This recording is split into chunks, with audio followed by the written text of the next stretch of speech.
Salut à tous, après un été chaud, voire très chaud, pour la pêche en mer, voici les principales mesures pour la pêche récréative en 2023. Je vous parlerai aussi des espèces qui ont souffert cette année et des perspectives liées à certains quotas en mer pour l'an prochain.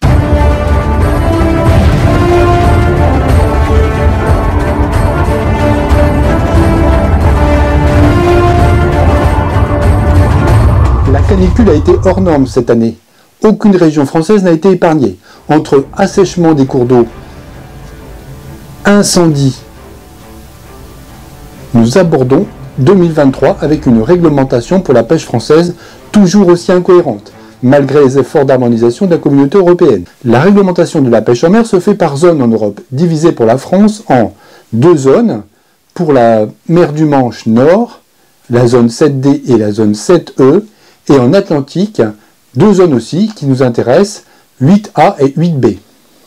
C'est pour cela que vous retrouvez en poissonnerie des poissons étiquetés avec des numéros de zone mondiale et des sous-zones, 7 et 8 pour nous par exemple, et ici pas toujours très proches. La Méditerranée a aussi ses règles, avec en plus des tailles différentes et des espèces propres, avec une zone 37 divisée en 3 parties. Nous en reparlerons tout à l'heure.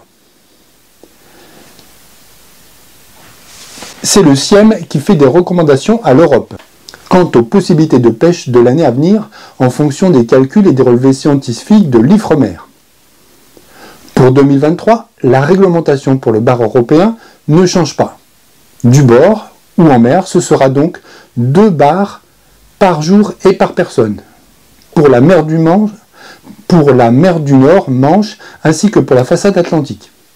Toutefois, une période de fermeture de 3 mois est imposée en Manche et en mer du Nord de janvier à février et tout le mois de décembre, comme l'an dernier. Le bar se trouve toujours en difficulté pour cette zone. La population se reconstitue lentement après une année 2019 catastrophique. Pour l'Atlantique, c'est le même quota de 2 bars par jour et par personne, sur l'année cette fois, qui est retenu sans période de fermeture.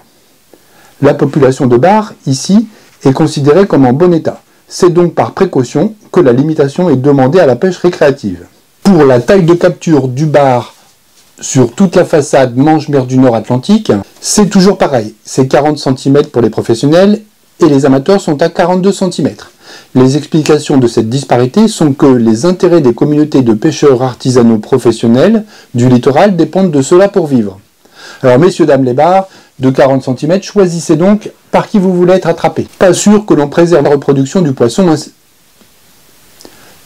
surtout s'il n'y a pas de période de fermeture et d'interdiction de vente pour tous. Pour la Méditerranée, la taille pour le loup est fixée à 30 cm. Sa croissance est plus rapide les premières années. L'état général de la population est satisfaisant selon l'IFREMER, donc pas de quotité par jour de pêche. Sachez que ces mesures peuvent être durcies si nécessaire. L'État a jusqu'au 31 janvier pour rendre sa copie auprès des institutions. Je ne manquerai pas de vous en informer en cas de changement. Que pensez-vous des mesures prévues pour le bar en 2023?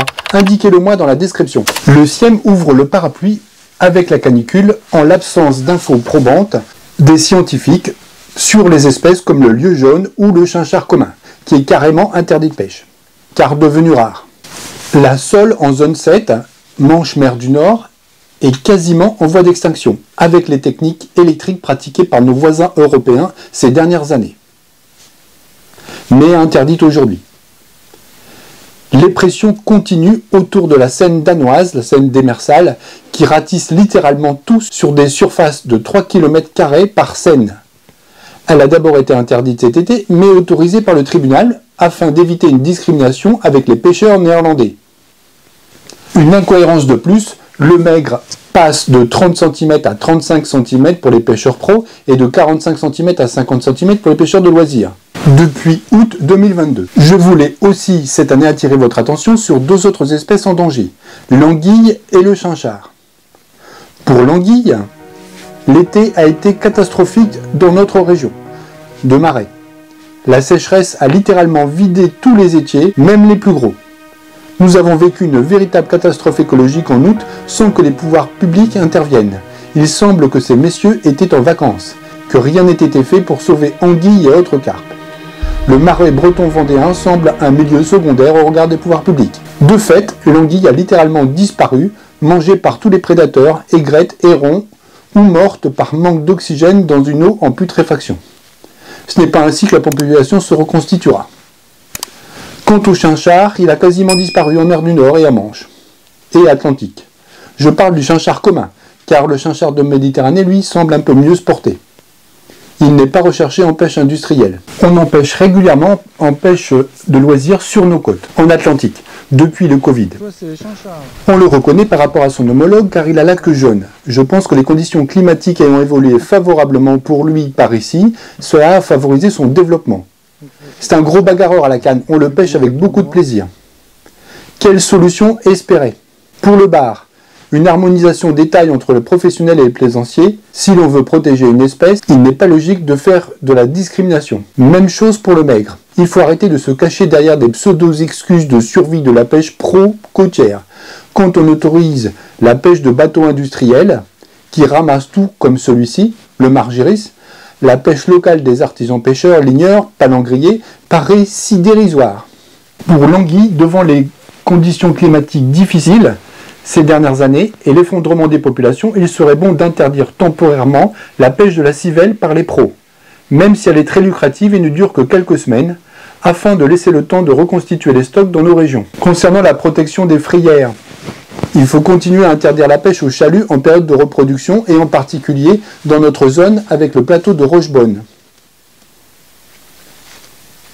Au sujet des refuges à poissons immergés, nous les attendons toujours pour la façade atlantique, comme cela se fait désormais un peu plus en Méditerranée. Quelle solution pensez-vous possible dans l'avenir? Indiquez-le moi dans la description.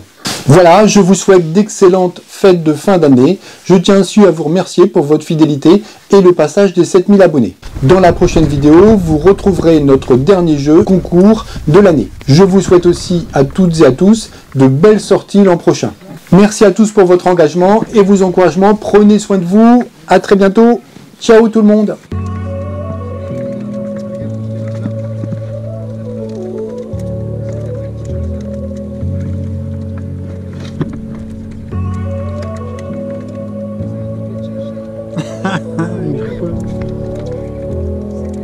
Allez.